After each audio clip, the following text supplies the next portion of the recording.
Thank you very much, and good afternoon. 10 years ago, I went to INSEAD. I had the fortune of going to INSEAD for a year after a long career in advertising. And there was one of the professors there, he really encouraged me to come to Asia. Before that, I had not had any significant experience about Asia, except the trip I had in '92, I arrived to Japan. And at that time, I started to wonder, why aren't there more Asian global brands outside the Sonys and Toyotas? At that time, we did not have LG and Samsung. And 10 years later, I went to INSEAD, and this professor encouraged me, I'm very grateful for that, to come to Asia, so I came here. And people thought I was absolutely crazy to come here. What are you going to do in Asia? This was just leading up to the dot-com of 2000. Are you going to go on an exotic holiday? Are you going on an exotic venture? What are you going to do in the Far East? I said, I'm going to work there, yeah, whatever. Everyone went to McKinsey in London, they went to California and elsewhere. 10 years later, everyone is calling me. I said, Martin, how do we get that? We heard about the Asian century. How do we get that job with Samsung? Or LG, how can we come and work in Singapore? My only comment to these guys are, guys, you're late. So talking about the Asian century, think about when it comes to Asian global brands. There's this wonderful study from McKinsey and Company. They started out to find out exactly 5 years ago, who are the best value creators in Asia? What do? They focus on human capital, intellectual capital, IP and so forth, but they also focus on brand building. But you could ask yourself, outside Japan and later Korea, what happened to Samsung? We got the LGs, we have got HSBC, but try to think hard, outside Japan and Korea, how many global Asian brands are there? Isn't it just amazing? A lot of the world production is here. 66% of the world population lives east of Pakistan. There's a lot of things happening in Asia, but in the area of branding.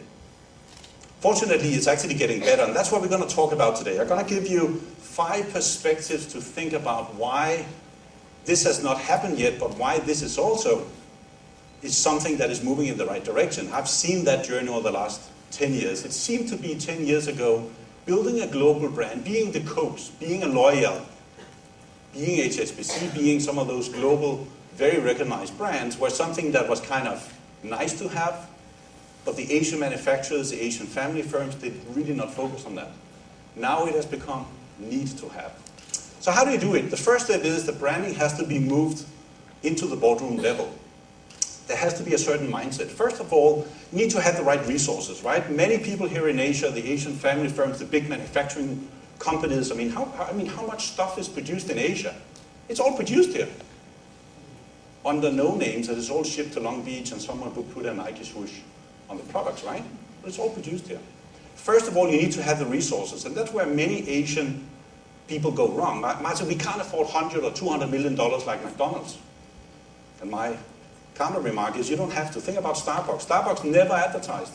This is not about millions of dollars. Secondly, you need the skills. 10 years ago, it was very hard to convince my fellow INSEADers, Harvard Business School, people from the West to come to Asia. All the native Asians, like many of you, would never have returned to Asia. Wanted to work for McKinsey, wanted to go to Silicon Valley, work for L'Oreal in Paris. 10 years later, everyone stays back in Asia. They come back home. So a lot of skills are coming back. More importantly, a lot of the senior people, the senior manager that used to work 15, 20 years with Intel, with Cisco, all the global corporations, IBM, they did not return to Asia either. Samsung, the family chairman, Lee Kun-hee of the Samsung family, actually seduced one guy to come back to Asia back in 1998. He's Korean American. He came back and he became the modern father of the Samsung brand. It was very unheard of to get a senior person coming back. 10 years later, everyone is returning. The Chinese media have coined these senior people, senior marketers coming back to Asia, the sea turtles. They're swimming, they're coming over the Pacific, but it's going to take quite some time. But they're finally arriving at the Asia shores. But the final one, bringing branding into the right mindset into the boardroom, is actually the mindset of the managers. You can have all the resources at your disposal, all the formulas, all the success stories, all the Harvard Business School cases. You can look at Coke, you can look at L'Oreal. It starts with a mindset. That's why I put a little brand up here called Banyan Tree. I'm sure most of you are quite familiar with that. It used to be a trading firm. Back in the 80s and 90s, The founder, the father fell ill, the son came in and he turned it around and he put up a luxury boutique hotel on top of that shell. It became Banyan Tree. That's about a mindset. Why would this guy succeed creating something based on a trading firm into something of such a high value? That's about the mindset. That's where, first of all, it has to start in the top of the company. It starts with the CEO. The second thing is about the role of marketing. In a lot of Asian corporations and Western corporations as well, don't get mistaken here, marketing is a very tactical function. Who is to blame? First of all, at least traditionally, the business schools. I look at my own background, my own education. Marketing used to be the 4P. You heard about Philip Kotler. It was very traditional, very silo-based. It was communication-based. It was about price. It was about advertising. It was about local. It was very visual, very tactical. It was a cost burner. And secondly, I had no interest in finance, supply chain, process managed operations, whatever. I was just in my little box of marketing. We don't need that any longer. We need the chief marketing officer in the boardroom. We still need a marketing department. Think about the modern boardroom. Who do we have in there? The CEO, sure. The CFO, sure. Very important guy, sometimes more important than the CEO. CTO, CXO. But rarely would you find marketing represented at the senior level. So what is wrong here? Marketing has to come in there and they have to speak the boardroom language. So first of all, education has to be better. It has become better. But people also need to have a much more cross-functional mindset. Because that marketeer that's going to sit in there, be worthy to sit into the top of the company, bringing the marketing capabilities, the marketing thinking, metrics, the outcome, combine it with finance and so forth, with the engineers, technology, has to be very well educated, at the same time very, very cross-functional. That is now happening. Unfortunately, only 2 to 3% of the Fortune 500 companies will have a CMO in the corporate boardroom, so this is still a very new thing. If you look at all the Asian corporations that are now moving in the right direction, the Samsungs, the LGs, the Singapore Airlines and so forth, Banyan Tree, for that matter, and many others, they would have a chief marketing officer. Don't get too hung up on the title. It doesn't matter. You could be a marketing director, chief of communication, doesn't matter. But it's just very, very important that marketing is represented at the highest level of the company. Second thing, don't escape your roots. I sometimes refer to it. This is about the country of origin effect. Would you buy a mobile phone from China? Yes. Would you buy a car? Depends. That's because that quality perception that comes from the origin of where you are produced, where you are from, hugely influences my choices of products, services, and brands. But that's an evolution as well. I grew up with Taiwanese and cheap Korean plastic toys back in Europe in the 70s. Nobody would have bought a car from Korea or high-tech. So it obviously comes with migration. But there's also a certain sense of inferiority among Asian consumers and Asian managers. And what is that? What is a Western guy talking about, an inferiority complex here in Asia? Many Asian consumers and managers for long have always valued what came out of the dream factory of Paris, the fashion factory of Milan and so forth. Whatever came from the Western world, being luxury, being technology, being services, were always deemed better compared to what came out of Asia.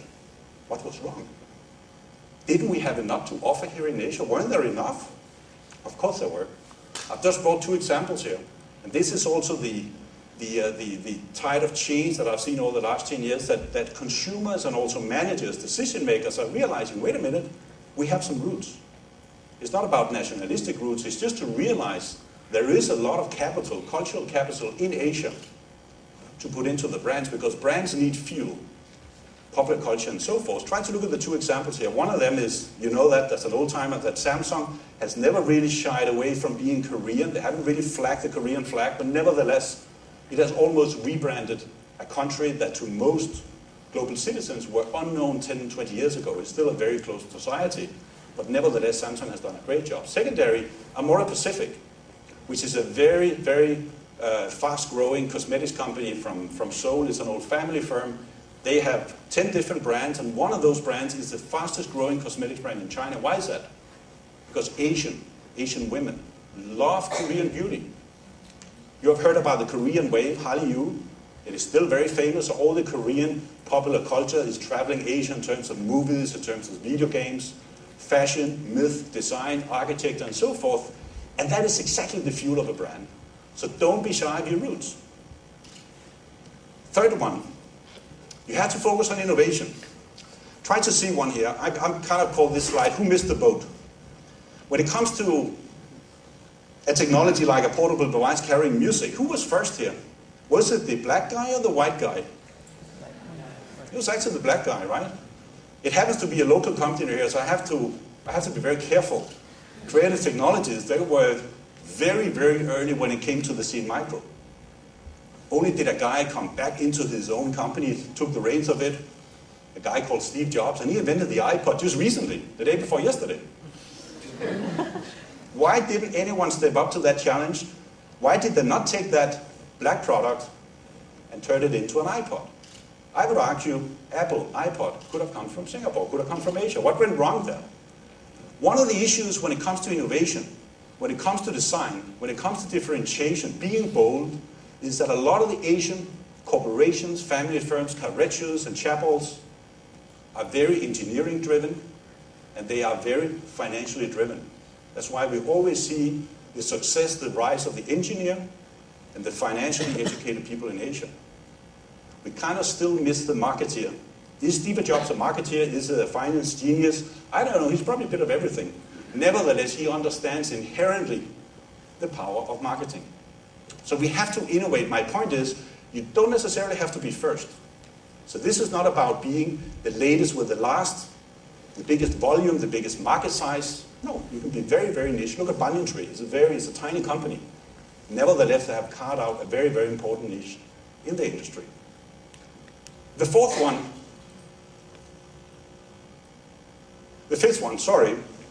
is branding as leadership. And what is that all about? This is about putting it all together. It's very easy to come up with a smiling girl. Here she is from '93. This is actually the first ad that was run by Singapore Airlines and missed a lot of global competition. Many people told me all the time, yeah, Martin, was easy back in the 70s. There weren't that many airlines. We didn't have Air Asia, whatever. Wait a minute. 70s. Trans Am, TWA, whatever you had a lot of legacy carriers. And here came a tiny little airline that said, we just want to provide great service and a smile along the way, which they did. Isn't that just an empty promise? The trick of Singapore Airlines, which I think is one of the best, not only brand cases, but management cases, is that they have put everything together. A great promise of a great way to fly, but they over-deliver on all the touch points. Whenever you meet them in Frankfurt Airport, you check it in here, you lose your luggage, you call the hotline. Latest aircraft, technology, wine, first with the latest. There have always been a lot of innovations in terms of first flying the jumbo jet, the 777, the hot towel, the smell of the cabin. You know that? St. Florian's Waters, it's a patented smell. It is not the perfume of the cabin crew. It's actually the smell of the cabin. You can blind test it once you walk down the alley in the gate in Shanghai Airport, and China kind of smells once in a while. And you walk in and you can just kind of blind smell it. That's Singapore Airlines. That's a touch point too. It's everything. That's what I call bold leadership. This is back to management. So you are balancing the promise with delivery. And that's where many Asian firms always believe that we just need a logo. We need something visually. We need ads. We need design. We need something visually appealing. Yes, you do that as well, but that's the last one. Just because Nike came up with a swoosh or Apple came up with some kind of an Apple logo, different shapes and colors, that did not create Apple. That's what you're gonna put into it. Give you a very good example. It's also about people. Think about Singapore Airlines. A couple of years ago, I flew out of London on a long-haul flight. Everyone is supposed to sleep during the night, right? A baby started to cry. Boeing 747, it kept 420 people awake over Afghanistan. This is not supposed to happen. So the young mother was devastated. What would you have done? A cabin crew came, took the baby out of the cradle, and disappeared. Always a marketeer, you're curious. I'm always a marketeer. I never let down my laurels here. So I walked after the cabin crew. The young mother went to the toilet, got herself together, came back in the seat, started to sleep again. I was like, what? Where's the baby? I walked into the pantry, all the way in the back of the 747, and I came in there, and the little baby was on a white towel, having a great time. Probably got fed a bit of white wine, I don't know. And I came into the pantry, and one of the stewardesses turned around. Good morning, Mr. Roll. Do you like a glass of wine? I said, no. I just want to know one thing. is this part of the standard operating procedure? And they just were paralyzed. They were just laughing. They laughed me out of the pantry. And I went and she just said, of course it's not Mr. Rowe. It was just the least we could have done. I said, okay, point taken. I later checked with Singapore Airlines. This is not part of training. This is because your people, think about an airline. It is about training all your people doing what they are supposed to be very, very, very good at. And you train them so hard till they actually go beyond the standard operating procedure. So someone dreamt up a great way to fly, but that is actually going to be delivered in 11,000 meters right above Afghanistan on every flight 24/7. That's what I call management. That has nothing to do with branding. That's where people, strategy, supply chain, cost, security, everything comes together in a very, very nice package. And that's why you see branding has to be elevated at the top level. It has to be run by the CMO. It has to be original, great service, whatever route you have, and so forth. That's why it has to be part of what I call boat leadership. And if you do all that, it actually pays back. You see a research here for Harvard Business Review. Many, many other constituencies have done this over the years. Obviously, 15, 20 years, we found it very, very hard to kind of put a number on the value of branding. What's the outcome? That number that the CMO gets scrutinized about all the time, that is now much, much better. We're in a position now we can't kind of see input equals output. It doesn't work that way in marketing, but that's another class. It doesn't work that way in finance either. There are a lot of variables in finance. So marketing is not supposed to be like input equals output. Nevertheless, we have come very, very far in that area. So if you put all those 5 steps together, and that's what I've seen over my 10 years in Asia, that is exactly the way to go forward for the Asian corporations. To take a much more senior perspective on marketing, on brands, that is about management, and at the same time, don't be shy of your roots. It's quite funny. A couple of years ago, Gucci got a new CEO. Gucci was in huge troubles. And they got this guy, he came from Unilever. Did you know that? Would you hire a guy from Unilever coming into one of the sexiest luxury brands in the world? There was a huge outcry in the entire luxury industry. Mr. Paulette walked in and he said, guys, we are not in the business of selling handbags. We are in the business of selling dreams. And that's where Asia needs to listen. We are living in very extraordinary times. This is the Asian century. Now it's up to Asian companies, Asian managers, yourself, Asian enterprises to take extraordinary decisions. Thank you very much.